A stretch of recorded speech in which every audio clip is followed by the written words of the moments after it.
भाइयों को यह वर्षों बाद पता चलता कि जिन घरों में बहनों को दिया गया वे घर तो तमाम मुसीबतों से भरे हुए थे और बहनों पर यह जिम्मेदारी आयद हुई कि वे सविनय उद्यम के साथ उन घरों को सहने रहने लायक बनाती रहें और हम उनकी इन मुश्किलों से बेपरवाह अपनी खुद की गृहस्थी में इतने मगन कि भूल ही जाते थे कि पृथ्वी के किसी कोने में अभी जीवित बची हुई हैं हमारी बहनें।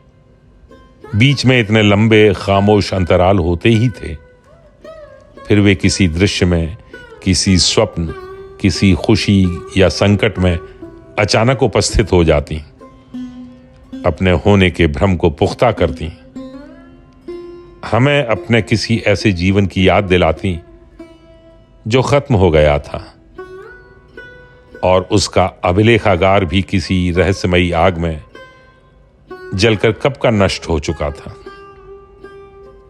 जब मां और पिता दोनों नहीं रहे, वे भाभियों में खोजती रही मां और भाइयों में पिता। लेकिन भाई भाभियों को लगता कि वे जायदाद में हिस्सा मांगने की जुगत में हैं।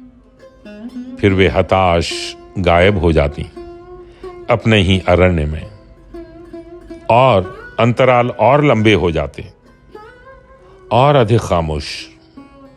लेकिन क्या था इस ढहते हुए घर में कि वे हमेशा हंसते हुए आती और रोते हुए जाती, जबकि उनका अपना भी एक घर बार था। जो भी थी, जैसी भी थी, सारी उम्मीदें उनकी उसी घर में थीं।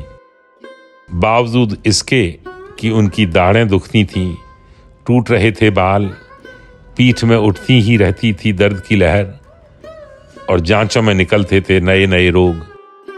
कभी कभार हमें भी आ ही जाता था याद कि हाँ, इसी घर में गिरती थी रोशनियां जिनमें बनती थी जीवंत परछाइयां।